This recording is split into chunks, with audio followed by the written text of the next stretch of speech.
What is up, fam? Yes, this is real life. I actually set up a stream and we got baby bro on it too, Rohan, because Rohan is always going to be the guy on my channel, always looking out. So, anyways, Rohan, this is going to be fun because we haven't really done much talking about the 49ers around since free agency time, basically. So I don't really know your thoughts about the draft other than just watching you, which you did a phenomenal job on Jesse's channel, on your own channel, breaking down the draft. It was fun watching you and your takes. But I got some questions for you. Now that the draft is done, we get to see how you feel, what you think the future holds for the 49ers. So let's just get into it. Let me figure out if I know how to do this anymore, man. It's been such a long time. I'm usually the guest, being a host now. Oh my God. You're back in the biz. But yeah, let's just start out from the jump. Just overall thoughts on the draft. Obviously, you are really into putting in, mock drafts. You've been writing for WebZone, figuring out what you thought might happen. Tell me what you thought about the 49ers draft. How similar was it to what you thought they were going to do? And just now that you've been able to sit on it for a few days, what do you think about the overall draft for the 49ers? Yeah, I mean, I think this one was an all right draft for San Francisco. I think that, when you look at it, it was clear. They wanted to address needs, be it in 2024, but more importantly for 2025. And then the other part is it seemed like they really want good system and culture fits. When you look at the players drafted, some of them might be higher than you initially expected. But when you look at the type of player they scream 49er. And so that was kind of the main takeaway that I saw, be it from the first round with Ricky Pearsall all the way, to some of the other picks that you made, or that the Niners made ultimately as draft. They wheeled and dealed a little bit more than they usually do, which was expected in a draft such as this, where it's not as it's not big depth wise. And so, yeah, I think ultimately you come out with a pretty solid class. Could have been room for improvement. Some questions are there, but you also have some really intriguing players that now you kind of just put you have pieces to the puzzle that you're continuing to add to. Yeah, this draft was a little bit weird, I think, Rohan, because when you look at kind of how the draft fell and taking in the bigger picture of all of the teams, it seems like this draft, more than other drafts, it was like runs on position. And I wonder if like the league is trying to figure out how to really deal with now these NIL drafts where the depth in the later rounds might not be as exciting as in previous drafts. So if there's a position in a guy that you really like, is it smarter to, kind of quote unquote reach to make sure that you get the guy on your board? Or do you play kind of BPA, best player available, and hope that there's somebody that is comparable in later rounds? And it seems like, where some people would look, 49ers reached for Pearsall. Well, their next pick was 63. He wasn't going to be there at 63 because you saw how many wide receivers were picked right after they picked Ricky Pearsall. So if there's a guy that they have conviction on, that they felt like this is a guy that could be a part of our system and we like, you kind of have to. I mean, I think we're going to start seeing that more often as an overall trend where there's going to be a little bit more reaches just because there's not another player in the fourth round that's just as good as what they think, these maybe borderline first, second round talents are. What do you think about that? Do you think that what I'm saying is accurate? Like there might be more reaches now? I think that this specific draft was different in the sense that this was the draft where you have a combination of a couple of things. One, you have NIL. Obviously, NIL plays a big factor. For those of you that don't know, players, now that they're getting paid in college, certain players prefer the package they're getting in college versus the contract that they might ultimately get in the NFL because they're not being drafted as high as maybe they'd initially like.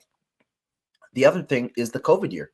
I think the COVID year was the one that really, really messed up the numbers because it gave everybody an extra year to capitalize in college. And I think that That's what happened with this draft. John Lynch even spoke about it in the pre-draft process, where 83 of their like 250 players that they thought had draftable grades ultimately went back to college.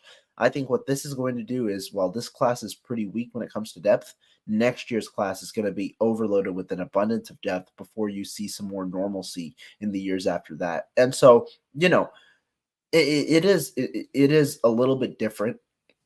It's for the reaches at the top of the draft. I don't know if I'd necessarily attribute this portion to, the draft maybe being a little weaker to that, but I do think you'd attribute when you see the Niners potentially, moving up with 2 5th-round picks to go get an Isaac Guerendo in the 4th round. That's a deal where they probably don't have as many good grades on players back in round 5 with their 2 5th-round picks. Might as well go up and get a draftable player, and that's where I don't mind a trade like that. Even regardless of what the compensation might be, even if the Niners lose on a compensation formula or something like that, you don't mind it because the players that you might take at the positions where you're giving up picks, they might not be players that if you view as draftable players. So I think that there was a bit of an effect, and I think you saw some more trading as a result. Yeah. I mean, you saw teams like the Eagles, which after a certain point, they were just trading for future picks because I guess they just basically didn't really like any of the back end guys. So yeah, it was an interesting draft. I noticed, like I saw a lot of runs. You saw the wide receiver run, you saw the offensive line run, then you saw like the cornerback run, and it seemed like teams were kind of just like scrambling to make sure they got one of the guys that they had drafted higher there. But you always bring it down to reality for me, so we shall move on now. This draft for me, Rohan, was really important for the 49ers because obviously with some of these bigger contracts taking into effect, obviously Brock Purdy is going to be getting a big contract potentially next year. We have, the decision to be made with Brandon Aiyuk. So in the way that I was analyzing this draft and the next few drafts is the 49ers aren't going to have that margin of error with free agency that they have. So where they can miss on a guy like Drake Jackson, who hasn't necessarily turned out to be the player that they want, but they're able to get, a guy like Leonard Floyd signed for to be able to make up for that loss, right? And so on and so forth, right? So now free agency, they're not going to have as much money to go in there and make up for maybe some of the players that didn't pan out. With that being said, I noticed, that they took a lot of players that had a lot of playing time. They took older players that maybe didn't have as high of a ceiling, but had a higher floor than maybe some of the other players they picked. For example, the player that comes to mind, Rohan, is Javon Kinlaw, a guy that you saw, hey, there could be a lot of upside there, but still pretty raw, more of an athlete than a skilled player at this point, needs to be developed, project, right? And you heard a lot of that in previous drafts, in my estimation, from the 49ers. They would pick a lot of projects earlier on, and then later on in the draft, they would pick more guys that had some playing time that could fit a system. And it kind of played in where maybe some of the later round guys ended up being better than some of the earlier round guys. Another thing, this is the first draft where Adam Peters wasn't part of the decision-making process. So I just want to get your sense. Did the 49ers use a new draft strategy? Do you think that there were some changes that went on? Did you see anything different this time around that you had in previous 49er drafts? Yeah, I think that's a good question. I mean, when you talk about it, you pointed out the age, right? And a lot of players were seniors, 4th year, 5th year, 6th year seniors. I think that's more attributed to the NIL department and to the COVID year, where players nowadays are just coming out of college later because they have the luxury of staying the extra year and accumulating more money than they would should they enter the NFL. And so I'm not too worried about the age. Although I will say one thing with the first round pick when it comes to Ricky Pearsall, I believe this is a guy who's already 24. going into his age 25 season, or 23 going to his 24 season, he's going to be 29 or 30 by the end of that rookie deal. By the end of that 5th year option, he's going to be 29 or 30. Usually, when a player hits that age, you're not looking to extend them, especially if it's on a second contract. And so that's the intriguing factor, in the sense that San Francisco, obviously, when you look at their prior draft picks in the first round, you're hoping that there's a chance San Francisco is going to be able to extend them if they continue to play well. Brandon Aiyuk, for example, is going to be around 27 years old by the time he hits next year, when he's going to be on his extension. Deebo Samuel got an extension early, and even he was an older player. I believe he got his, entering his age 27 season as well. Pearsall is going to be a lot older than that. And so to me, that's where I think that pick, that's where when you look at it, that pick might be a little different overall. But I think as for draft strategy, they remain fairly similar. I do think that they remain similar. The reason being, Niners, they're looking to improve themselves not only in 24, but also in 25. And Lynch said they don't really have many holes this year, and you're not wrong. I mean, when you look across the whole country, not the country. When you look across the whole team and the league, the Niners have one of the better rosters. They're a team that's already pretty well comprised, and so you're looking to fill holes in 2025. That's where you talk about receiver. I mean, Deebo Samuel, we've heard rumors about where his future might not be very stable. Jawan Jennings is a free agent. You need a receiver then. Cornerback. All 5 of your top corners right now are 1-year deals, and Renardo Green might come in and play immediately as well. We don't know. Guard. I mean, there's a need at guard, right? You might look at that right guard spot as a guard spot to be filled. You could move John Feliciano inside. You could maybe wait for a competition in 25, or Aaron Banks might be gone in 25 as well, as a free agent who might command too much money for the 49ers. That's a need. And so I think it was more so, again, looking for 25 need, but also targeting positions that fans may not have expected as much, versus the ones that they wanted, such as O-line.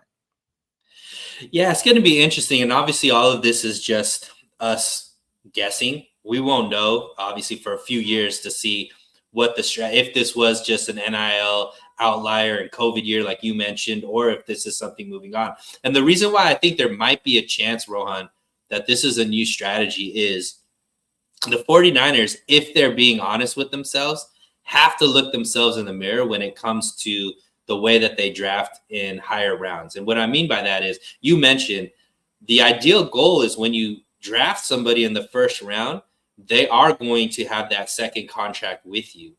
That isn't the norm for the 49ers, though. Obviously we don't know about Ricky yet, but out of the 7 first-round picks that they have made that are up for an extension, including Brandon Aiyuk, will include him in that. They've only re-signed one of those guys, which is Nick Bosa, right? So Solomon Thomas didn't get an extension. Obviously, Reuben Foster didn't get an extension. Mike McGlinchey didn't get an extension. Javon Kinlaw didn't get an extension. Only Nick Bosa and, hopefully Brandon Aiyuk. So 2 out of 7 isn't really a good number when it comes to, the high level talent that you're investing in. Oh, Trey Lance obviously didn't get an extension. So there's that, right? That, okay, we aren't as good at drafting in the first round as we need to be, especially knowing that the level of talent that we could get in the first round should be part of our core moving forward if we're trying to keep cost and the cap, be able to utilize the cap to its maximum level. The second thing is, a lot of their picks recently haven't panned out to be impactful guys. You look at a guy like Danny Gray, doesn't see the field, right? You look at some of these other picks that, obviously the running backs that they picked, the Trey Sermons, the TDPs, didn't even stay on the roster for more than a year. So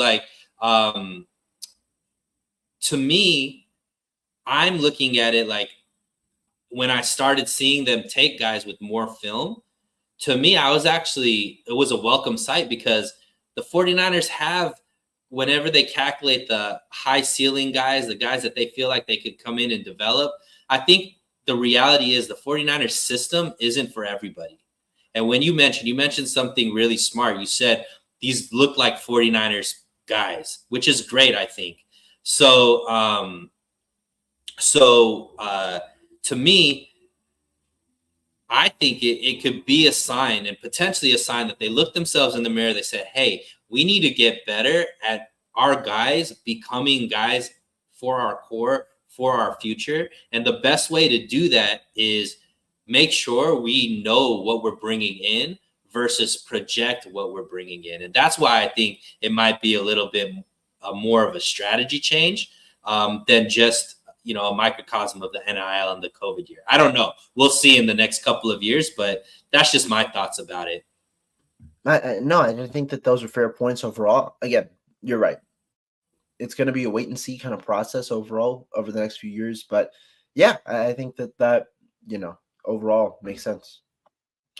Yeah, and Greek Boy Mano, Mike didn't get one from the 49ers. He got one from Denver, but the 49ers chose to pass on him. So that's what we're talking about.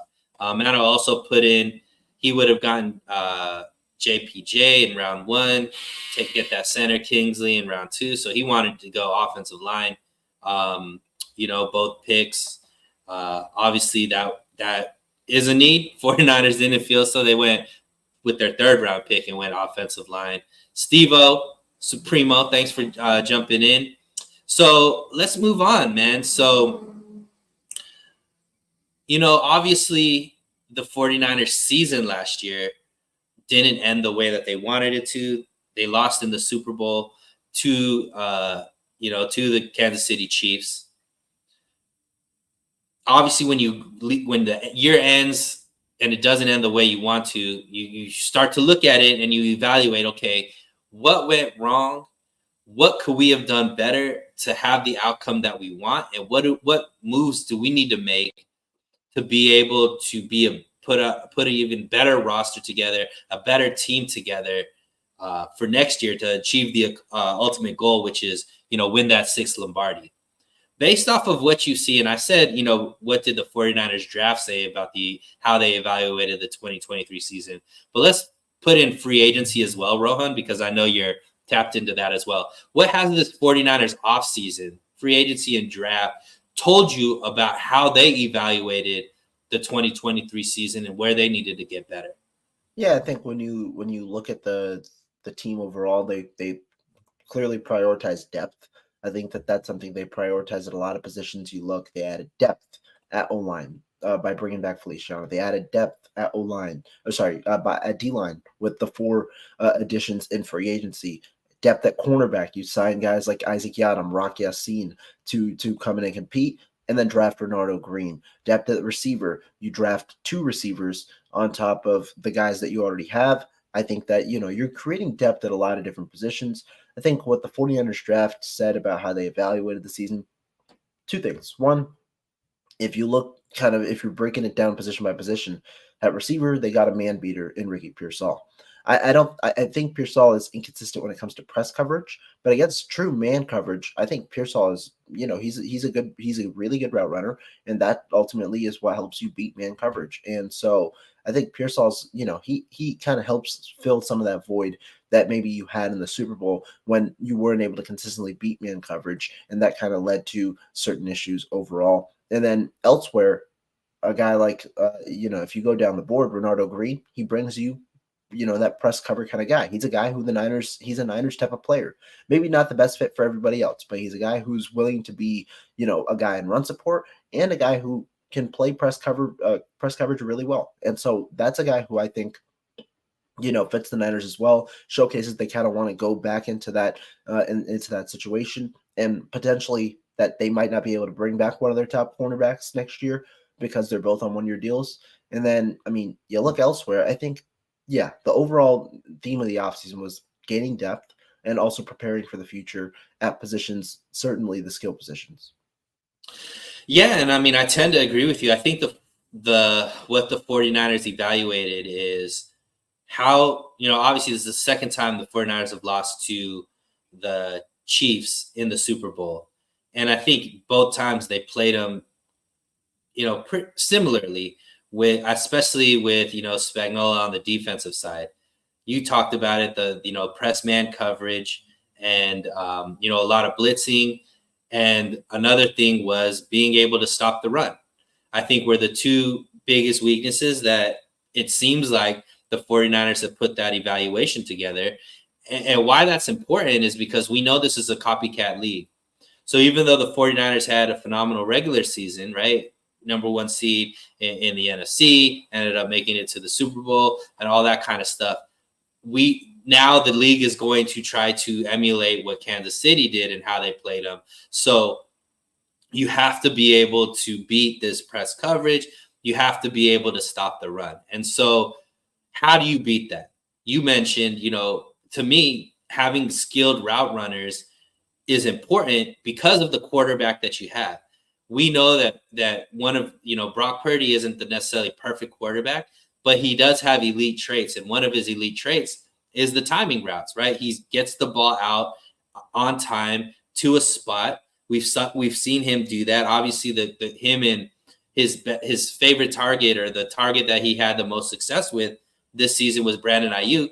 Brandon Aiyuk is what was the best route runner on the league. So to bring in two wide receivers that were, two of the top route runners in this draft class, I think is what they said they need, right? We need to not necessarily maybe the Deebo kind of guys, but Deebo that could route run. So Ricky Pearsall can do some of the things that Deebo does, not at the level Deebo does, because obviously Deebo is elite when it comes to being a weapon as far as yards after catch and the jet sweeps and all that kind of stuff. But Pearsall has some of that in his game. Where he's much better than Deebo is the route running, right? So I think they put a lot more value on that route running because of the press covers that they know they're going to start seeing more of. And then when you talk about the defensive guys that they brought in, not only in the draft, but also free agency with some of the D-line acquisitions, those guys, in the interior defensive line, the cornerback that they drafted, the safety that they drafted, really good at stopping the run. The secondary guys they brought in are all great tacklers, are physical, willing to, get after and tackle the runners. To me, that's what they brought in showed me about how they evaluated the 2023 season. They're like, hey, we have a lot of things together, but we need to be able to stop the run. We need to be able to break this man coverage. And to me, those are the moves they made. And I think it's smart, Rohan, because I think those are two of the major weaknesses that they had in 2023. If they had solutions for that, potentially they'd be hoisting the Lombardi at the end of the season. Yeah, you're right. I mean, those were issues that we saw, especially down the stretch, right? And the thing is, some of these problems don't necessarily pop up until you play the toughest teams who have the personnel to match you. But you're right; those were some of the problems. The Niners, they look to address some of those problems with the way that they added to the roster. Do you think that there's anything else that you saw as a glaring weakness that you're still that you're like, I wish that they would have put more assets into that? Yeah, I mean, I was a huge proponent of adding a center in free agency. I thought that the center class was, for the second consecutive year, really solid. The Niners, they gave Jake Brendel that 4-year, $20 million deal last offseason. You can get out of that deal after this year, but I thought center play was not only important in this system for the 49ers, but also really average last year. I don't think Brendel's horrendous, nothing like that, but I think he's an average level center that the 49ers could look to improve on. And I think the Niners also value that position more than other teams. I thought that they could have gone out and gotten one of those centers in free agency at an affordable cost, or if not, had the potential to go ahead and draft one. And you definitely had options to within the first 2 rounds. And so that would be the one position where, if I'm talking about it, that'd be the main position I'd look to upgrade that they didn't upgrade, and that now you have to kind of focus on next year. Yeah. I mean, they brought in it's an undrafted free agent, so you never know what you're going to get with that. But the center from Michigan, you would think that, that would be a player to keep your eye on, just because obviously he was a center on a really solid offensive line in college, championship level team that came from Harbaugh. So how important offensive line is to Harbaugh. So for him to be able to play there, potentially that's a guy that maybe in a few years could be the solution. We'll see. There are some guys still in free agency that might, the 49ers might be able to bring in if they're not happy with what they have. But I agree with you. I think they did go interior offensive line, but they that center, we don't really know who the backup center is, right? Or who is the next in line if Brendel were to get injured, or they want to move off on him. So I agree with you. It's not a 49er talk show unless we bring up Deebo and Aiyuk, right? So obviously we mentioned they brought in a lot of wide receivers. That wide receiver room is really, really full right now, Rohan. So usually the 49ers keep 6. Seems like it's pretty easy if Deebo and Aiyuk are still on the roster, who they're going to select. There's really maybe just one position that insert, one of the guys, whether it be Ronnie Bell, Danny Gray, Chris Conley, Trent Taylor, whatever it may be. But are Deebo and Aiyuk both going to be on the roster when the season starts for the 49ers? I mean, I don't know if you have sources or if you're reading the tea leaves or if there's anything you could point to, but tell me what you believe is going to happen. Will Deebo or Aiyuk be traded before the start of the season? At this stage, I don't expect a trade for either player. I think the Niners have their receiver group, and I think that they're going to move forward. I mean, it was pretty clear the Niners were entertaining calls for probably both players, right? Ayuk seemed like they were not going to move without getting, a good first rounder and some change. Clearly, that didn't work out. And regardless, the 49ers have been pretty clear on Ayuk in the sense that they want to extend him. I expect him to be the guy going forward. Deebo Samuel, on the other hand, though, seems like the 49ers are shopping him a good amount, during the draft. But ultimately, it doesn't seem like teams were willing to part ways with a good mid-round pick that the Niners wanted. And so he's staying here, and the hope is you probably build back his value. Then on a one-year deal next year, you're willing to accept whatever the trade is. He eats, you save about $10 million or whatever it might be. You eat some dead cap next year, and you move forward. But I think the goal, especially if you're trying to go all in 2024, you got to keep both, I think, to go all in 2024, to have the best chance to get the amount of weapons that you can get on the field. I think you go all in 2024, and then after that, you got to assess in what will be a pretty crucial offseason next year. Now, Rohan, can you, because this always confuses me, and I know you're much better at the cap than I am. What is the difference in money in trading Deebo or getting Deebo off the contract, whether it be through trade? It's not going to be a cut. Through trade before June 1st, and what is the money if they trade him next offseason? Yeah, so this is a good question. Initially, at the top of the offseason, I was, I thought that trading Deebo Samuel before June 1st, after June 1st would have been a smarter decision than before June 1st. But that was under the assumption that the Niners were going to trade Deebo Samuel either prior to the league year or, at the very beginning of free agency. At this stage, I don't see if you truly want to move off of Deebo Samuel, do it before June 1st. Why? Deebo Samuel's cap hit right now is around $28 million. The Niners, they were smart. They didn't touch it. No restructure, no nothing this offseason to keep their flexibility with this contract for next year. Should they trade him, the Niners would save $7 million in cap space, eat a $21 million dead cap hit charge this year. Why is that, though? When I think about that, I don't think about the Niners losing $21 million. The Niners cap situation right now is already fixed. You're not going to spend any more money. It's not like, it's not like you're looking to try and free up cap space or anything like that. It's fixed.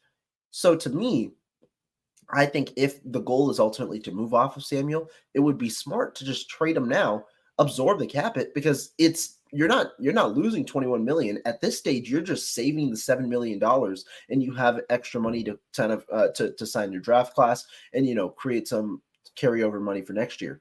That way, you have zero dead cap in 2025. However, in the case that the Niners want to keep Deebo Samuel this year, try and go all in, and then trade him next year, he has a $24 million dead cap hit. I think it's around near even on the dead money versus the savings. So that $24 million of dead cap, I think around 14 becomes dead cap. You save $10 million. And so Samuel next year, if he is traded, before, let's just say before even free agency starts, the Niners would carry a dead cap charge of $14 million. That's on the books for 2025, and they get $10 million of savings compared to what his initial cap hit is. Got it. And, you can tell that the 49ers have been thinking about this because obviously that probably played a big role in what the decision that they made with Eric Armstead. And, obviously some of that will come. We already know there's a couple of moves that they can make to alleviate some cap space. Obviously the extension to Purdy and then the extension to Aiyuk could potentially offset that already. But I think the decision they have to make is, does the money or the player give us a better chance to win a Super Bowl? I think it's easy answer. I think you keep Deebo. You already have solutions for the cap for next year. I think you just keep him. Like ultimately, like you said, there's going to be some team that would be willing to give up a draft pick for him. He's still going to be a weapon, God forbid, as long as he could stay healthy and all that. But to me, I think it's a no-brainer at this point. You keep him, let it play out this season. He knows that he's going to be motivated because you could tell he knows the writing's on the wall. So he wants to be able to go to be wanted by a team that he could flourish with and get another contract extension with. So to me, I think it's a win-win situation. You keep him, hopefully he could play into maybe a third round pick. I think that would be you'd be extremely happy if you could get a third round for him. Probably a lower pick it would end up being, but ultimately I think the player at this point, keep this continuity together, keep the weapons together. That was part of the, one of the more prolific offenses from last season, and see what an ascending Brock Purdy can do with all of these weapons, and start, piecing in maybe some of these younger guys, give them some spot duty type of play, and then ultimately pass the baton next season when you got to make that decision with Deebo. Right. And again, this is all a part of the 49ers plan, and they're trying to, prepare for the future. And so right now it seems, like I said, Deebo seems like he's going to be a Niner. If you were going to trade him, the draft would have been the best sense, because if you're trying to win now, you want an asset that could have helped you right now. You can't get that anymore with the draft on. So I'm expecting him to be on the roster. Aiyuk as well. You extend Aiyuk at some point this offseason. You move on from Samuel next offseason, and you go from there.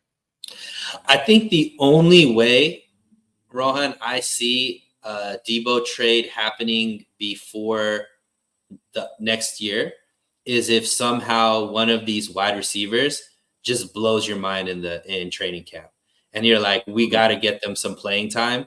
And, obviously you can't bench Deebo. So being able to say, hey, we need to get Pearsall on the field, and get him, reps and opportunities in this offense. That's the only way I would trade Deebo. I don't imagine that happening to where a rookie comes in and is just like, can replace Deebo in year one. So to me, that doesn't make sense. But if, let's say, you never know, if one of these guys show out and they're like way better than Deebo, then yeah, I could see you trade him so that you get opportunities for these guys. That's the only way I could see it. Yeah, that's fair.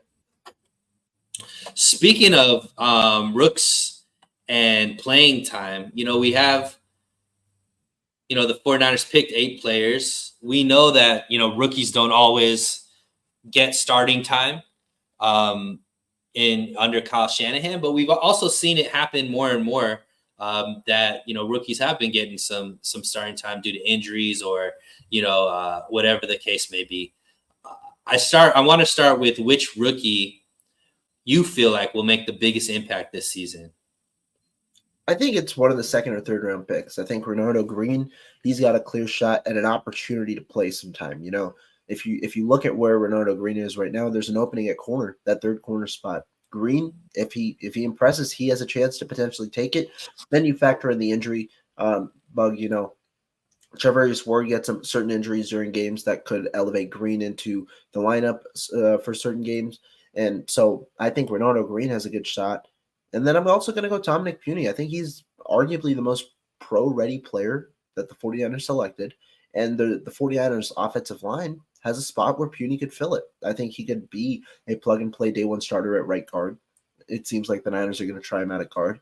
And that's where I'm curious what the Niners do with the offensive line. Do they redshirt Puny, or do they potentially see him as the right guard and then maybe move a guy like John Feliciano over to center and have a different set of offensive linemen this year? I'm not too sure on what they'll do, but I think those two guys are the two guys that have the best opportunity to make a big impact this year compared to the remainder of the class. I mean, that's interesting. Obviously, I think there's potential for that.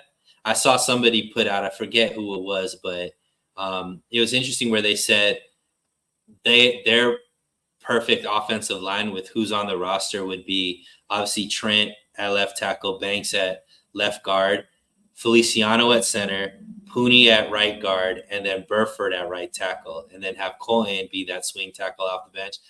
Yeah. To me, that's wishful thinking because we know how Kyle Shanahan works. He's real big about continuity, and obviously he had offensive line. He brought back everybody from last year's offensive line that made it to a Super Bowl. I think really we're looking for, obviously we know that the right side of that offensive line needs the most help. So you would think, if you brought in some new blood, you got to change something up over there. Or are you just banking on McKivitz in his second full season as a starter making a leap, which is possible as well? I think some people look at McKivitz and are like, he's just is what he is. There's no room for him to actually grow and improve. But we know that, that was his first year ever full-time starter. He obviously was the weakness on the line, but that doesn't necessarily mean he's not going to get better. So maybe that's what they're hoping for. I agree with you, though. Obviously, with Renato, I think that that's where there is a glaring weakness, because in the sense Ambry Thomas was up and down. We know that to start in most of the base packages, it's going to be Diamano, Lenore, and Mooney Ward on the outside. But when they do bring in that nickel package, they have been moving Demo inside. Who's going to be that outside guy? Now, there's guys on the roster, Samuel Womack, Luter, Ambry Thomas. Yeah, I don't know how to pronounce the new guy. Is it Yadam? I think so. I mean, I'm not a great name guy. You can't ask me. I'm not the best name guy, but Yeah, so. but Isaac, let's put it, and then there's Green. So none of those guys are guaranteed that outside corner, or if they want to be designated nickel. So Green, I think, has all of the ability to be able to snatch that role and be one of the guys, a starter in those nickel packages.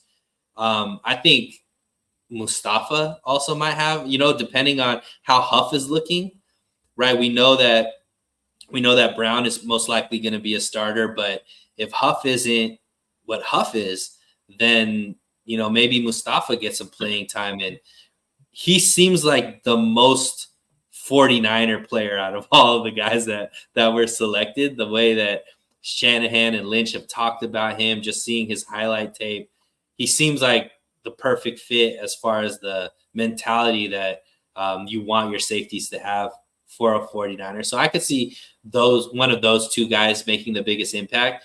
But I'm gonna throw out a name, Isaac Garindo, on special teams. Okay. So I think with the new special team rules, especially let's say the kickoff rules, having a guy with that type of speed can be beneficial, because the defense doesn't get the running start that they usually have. So, there's potentially more opportunity for returns. So I think a guy like Garindo, or maybe even a Cowley, one of those guys, if they end up being in special teams as a returners, we can start seeing maybe there's some momentum shifting plays that one of these guys is able to make. Because obviously one thing the 49ers did do is bring in a lot of speed. So one of these guys they all can't play on the starting 11 in offense. They're going to have to get on the field somehow. I think special teams, we could see maybe one of these guys make a big impact. No, I think that that's a good argument, especially with the new kickoff rules. You got a couple of guys who could potentially play in that kickoff role at some point. I didn't have this on the tracker, but which second year player makes the biggest impact this year? Oh, that's a good question. So you got obviously Jair Brown, Cam Latu, and Jake Moody is the trio of third rounders. I think the answer is probably the same as we had last year in terms of impact rookies. It's got to probably be Jair Brown again. I think he's the only guy who's projected to be a starter right now. I don't know exactly how that safety room is going to boil out, but he's projected to be a starter, and you're going to hope he takes a step forward. He was a little inconsistent as a rookie, as expected, but I think you're going to hope he takes a step forward. And right now, he's the guy primed for the biggest role. I like that. And Coombs brought out, unless Womack, Luter can take starting spot across from Ward, I think Green stands the greatest chance to start. That's leads me to a question that I want to ask you.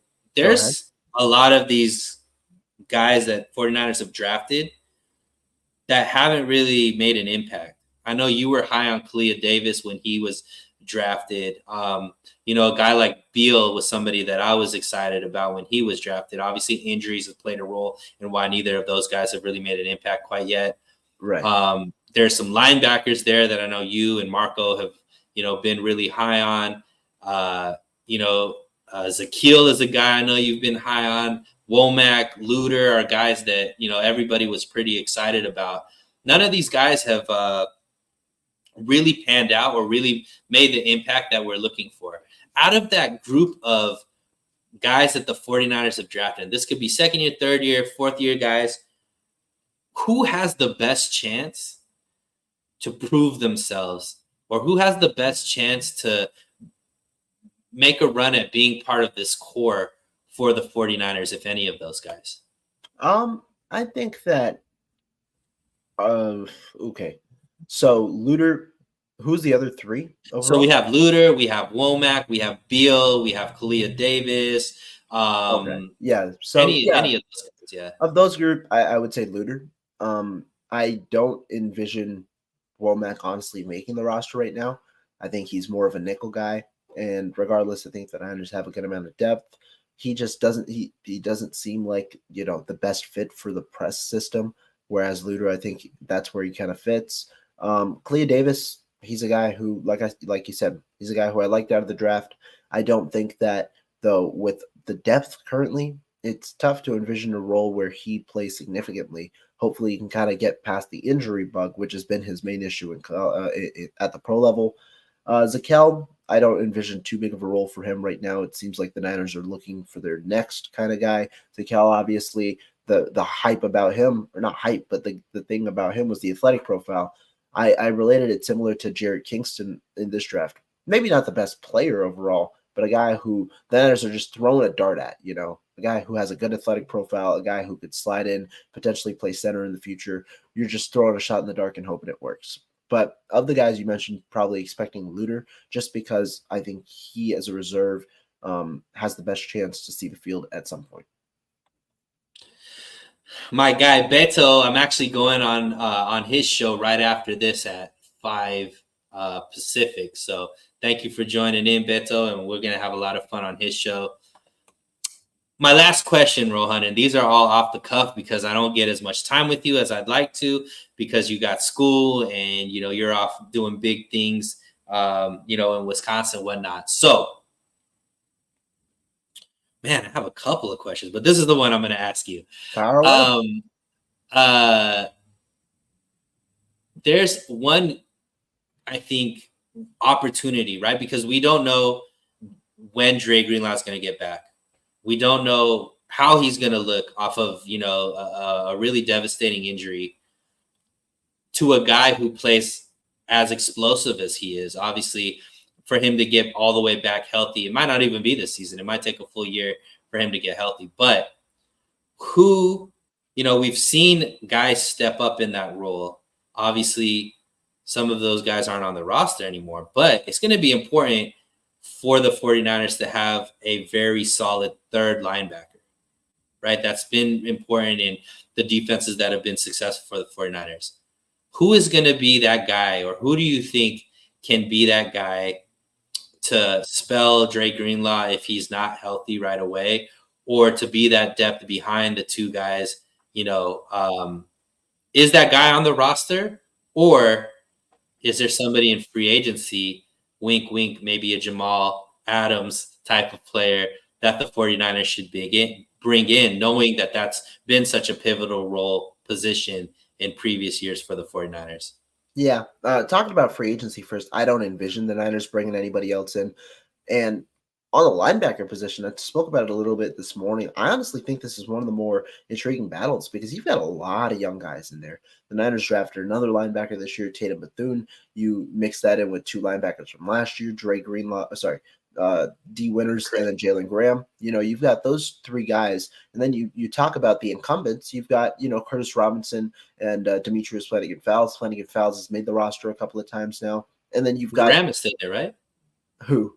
Brandon, is it Brandon Graham or Jalen Graham. Jalen Graham? Sorry. Yeah. And then you've also got Devondre Campbell, who the Niners signed, who, if I were to say somebody right now, that'd probably be the guy to replace Dre Greenlaw. But I think that there's a lot of competition in this room. And I think that there are a lot of different types of players in this room as well. Curious to see how this room kind of boils down because regardless, you're going to have talent both on the practice squad and on the actual roster. I'd say, though, right now it seems like they paid Devondre Campbell that $5 million kind of to handle that role as Dre Greenlaw works himself back. Got it. Let me ask this one last question. Go ahead. I have nothing to say about it, so it's all your time. There's a quarterback that the 49ers brought in from a school that you're very familiar with, Tanner Mordecai.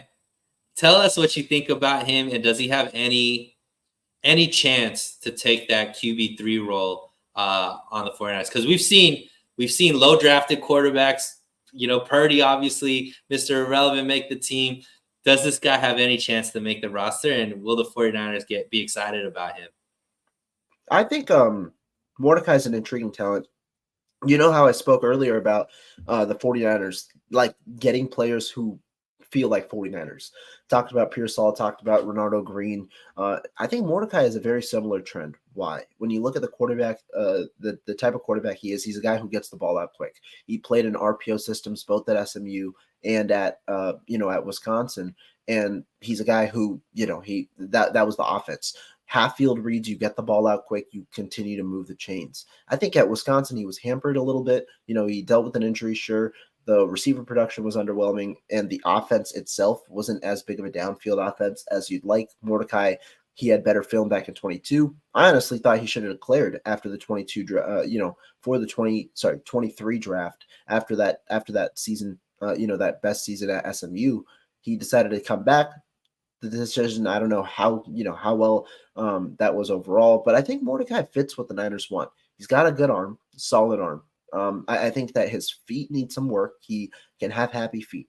He'll sail some throws as a result. The accuracy can be here and there, but he's pretty good when it comes to the short level of the field, intermediate level of the field, and more importantly, he's like a gamer. He's a guy who has a bit of a swagger to him. He's a guy who's willing to extend plays. A guy who, who isn't willing or who's all right scrambling and things like that. That's what Niners fans really liked about Brock Purdy.